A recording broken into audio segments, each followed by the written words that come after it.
Next up, we have the Mirror Universe ISS Defiant. It's a version of the Defiant from the Mirror Universe. Kind of a cool mechanic if you haven't seen the Mirror Universe ships yet. They have a special icon in the corner, which I'll show you when I get to one.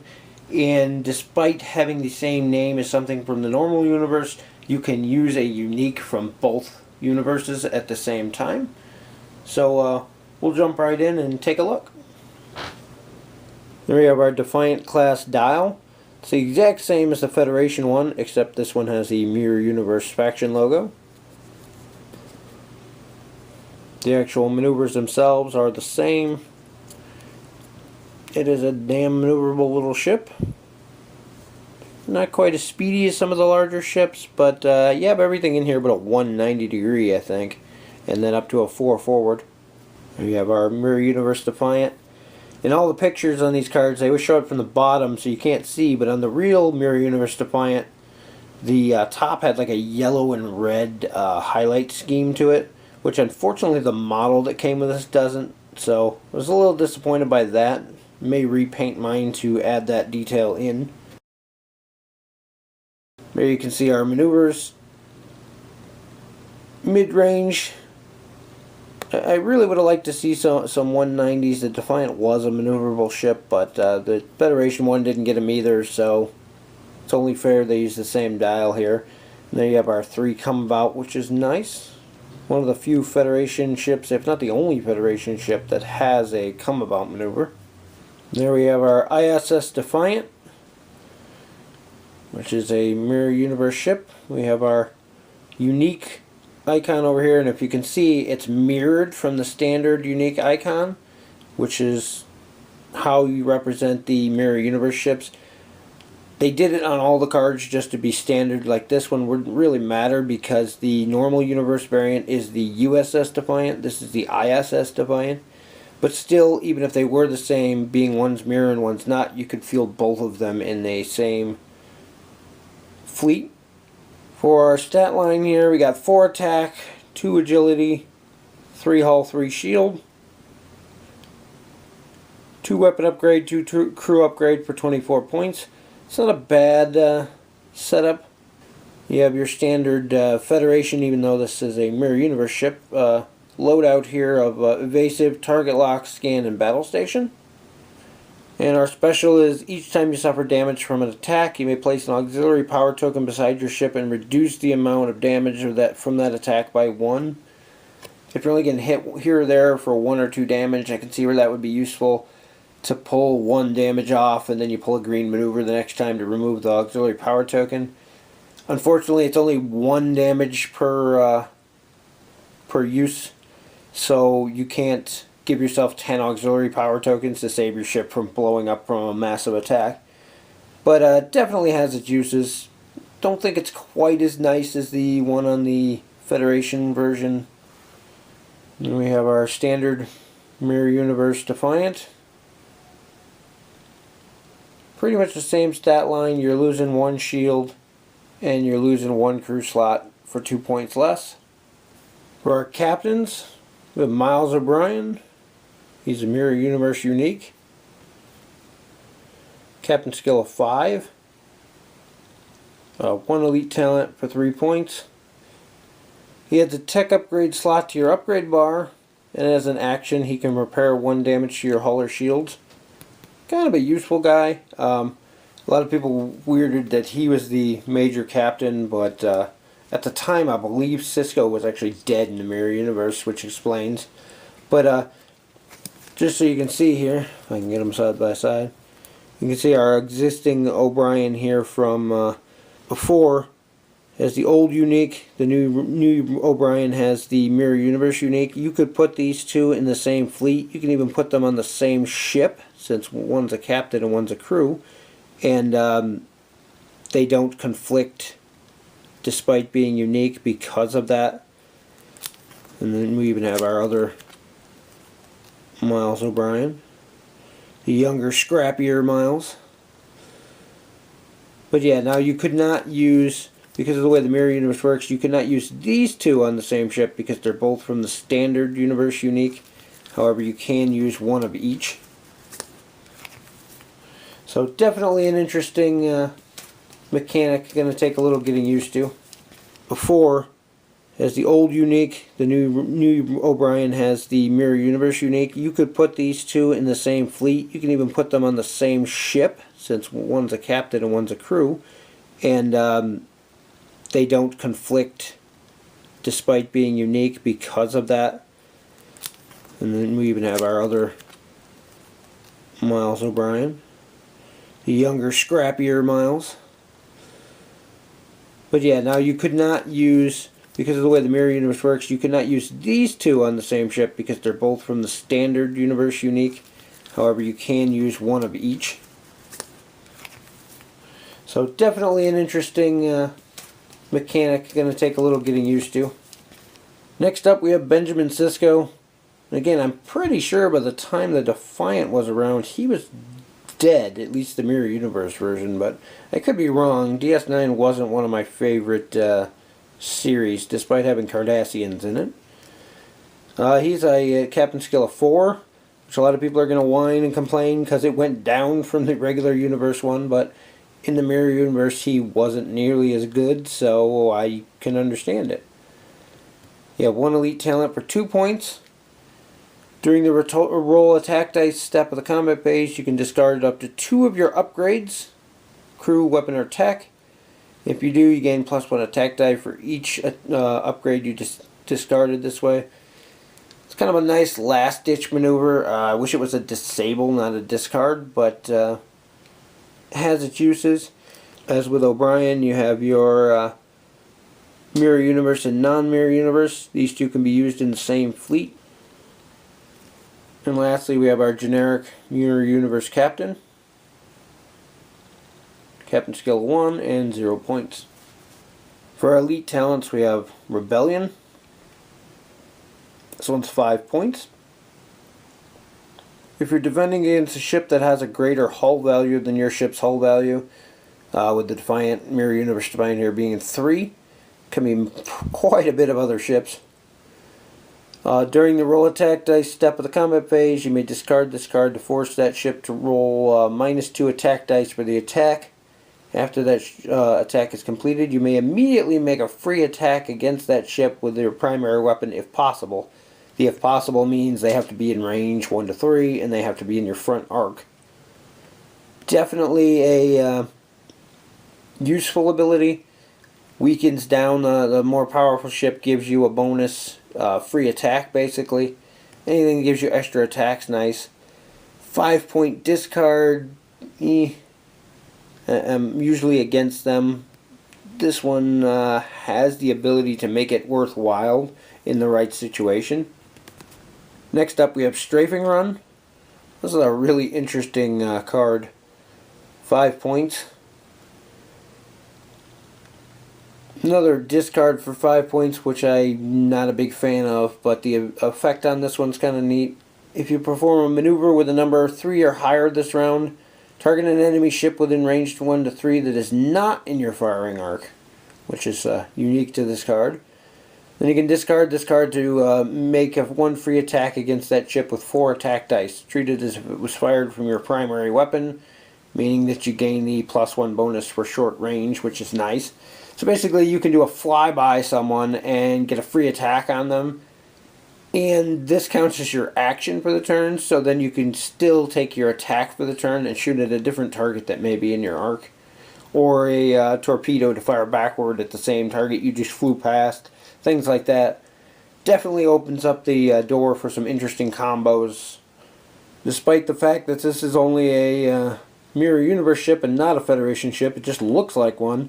We still got the whole Federation thing of having tons and tons of crew upgrades. So we'll get a look at them.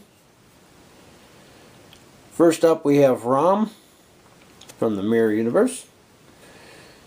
He has 2 points. As an action, you can discard this card to target a ship at range 1 to 3. You can disable up to 2 tech upgrades of your choice on that ship. Cannot be used against a ship that is cloaked. Definitely a useful card. Discard to use is a little steep of cost, but for what it does, Definitely worth it if you have the extra 2 points to have them around. Next up we have Julian Bashir. This version of Julian was a jerk from the Mirror Universe. 2 points. As an action, you can discard this card to target a ship at range 1 to 3. That ship, if that ship attacks this round, it must attack your ship and cannot attack any other ship. If it does attack your ship during the roll attack dice step, it rolls -2 dice. Basically, he's bait. You throw him on either a really high defensive ship that can take the hits, or a cheap ship that you're just using as a target to draw enemy fire. And when you use his ability, those ships have to shoot at him, which opens up your other ships to do whatever. It actually comes from a episode where he was drawing fire to help the other guys escape. Next up we have Jadzia Dax. 2 points. When your ship suffers damage to its hull, you can discard this card to reduce the damage by 1. Not so sure how much use you're going to get out of this. I can see it having some uses, but to be honest, I think you're better off with things like Smiley Miles O'Brien there that can repair stuff repeatedly. Even though he takes an action, this doesn't require an action. Not so sure. It has uses, just not sure I would use it over other cards. Next up we have Jennifer Sisko for 3 points. She adds a tech upgrade to your ship. At the start of the game after setup, you can target an enemy ship anywhere in play and disable up to 2 upgrades of your choice on that ship. That is a powerful ability. It's all she does, unfortunately, so the rest of the game she's kind of dead weight, but at the same time you're getting that extra tech upgrade slot, which you can use the whole game. You're getting this ability, which you can use the whole game, and then you can use her as a sacrificial card to power some ability that requires a discard or disable of a crew. So she still has even more uses after. The only downside is that by pulling 2 upgrades off at the start, it's usually a round or 2 before you get in range to engage, in which case they're going to have those 2 re-enabled. The only positive thing is if it's against like a cloak ship or something like that, they usually spend their first turn cloaking. So if they do that, it's 1 less upgrade that they're going to have re-enabled by the time you get to them. Because chances are they're not going to waste not cloaking on that first turn. Definitely makes the enemy make some interesting choices. Next up we have Ezri Tygon. This is from the Mirror Universe, so Jadzia Dax never died, so Ezri never became Ezri Dax. We have 4 points. As an action, you can discard her to target a ship at range 1 to 3. You can steal a tech upgrade from the ship with a SP cost of 5 or less, even if it exceeds your ship's restrictions. Place a disable token on the stolen upgrade. No specification on whether shields are up or down, so my assumption is that this will work against the ship even with its current shields up, which makes it really nice. The upgrade you steal is disabled the turn you take it, but you can re-enable it the next turn and use it as normal. Definitely has some cool options that this opens up for you. For weapon upgrades, we have quantum torpedoes for 6 points. 5 attack, requires a target lock and a disable, range 2 to 3. If the target ship is hit, you add a extra hit to the total result and can be fired from front or rear arc. Exactly the same as the Federation quantum torpedoes. These ones are Mirror Universe. They have their uses. Next we have aft phaser emitter. 1 point. Disable this card to perform the attack. It's 3 dice, range 1 to 3. Can only be fired from a rear firing arc. Limited a little bit. The fact that it's a disable kind of hurts it. The fact that it doesn't require a target lock makes it better than some things, but a rear firing 3-die attack for 1 point, you really can't knock it. If you have the extra point to put it on there and you have a rear arc, has its uses. And our tech upgrade for this one is the multi-targeting phaser banks, 5 points. When you perform a target lock action, you may disable this card to acquire a second target lock on a different enemy ship within range 1 to 3 of your ship. While you have this upgrade on your ship, you can have up to 2 different enemy ships target locked at the same time. Definitely an interesting ability. It gives you the choice. You can lock onto 2 separate targets, which means if one of them happens to move out of your firing arc, you still have a lock on the other one and may still be able to use it. Definitely a interesting ability. Kind of sad that this is limited to Mirror Universe. I would like to see the Federation get something along these lines as well, but definitely a cool card. 5 points is a little steep, but if you're planning on running a torpedoes or things like that, if you're planning on using target locks, this is definitely the way to go about it. So with everything else with this expansion, you get 4 disable tokens for various crew or weapon systems. You have your 3 shield, you have your auxiliary and critical markers, target lock G1 this time. There's a reminder token for Julian Bashir. We have our battle station, scan, and evasive maneuver. Kind of annoyed that despite having the multi-targeting phaser bank card, this only came with 1 target lock. I realized they've been spacing out the target locks for the ships, but there were 2 ships that we got early on that were Romulan that did not have a target lock. And judging by the way that the letters in the locks fall, we have those 2 letters still open to be used. They skipped over them. So there's combos out there that could have included 2 target locks with the ship so you could use that card.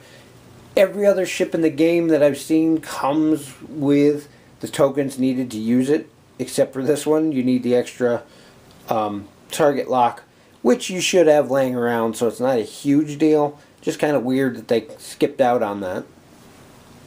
Mission that comes with this ship is Sabotage. It's a 2-player one. To be honest, I really haven't read this one. I haven't had a chance to play it, obviously, and don't know much about it. The look of it is you're trying to sneak onto the enemy ship and sabotage it,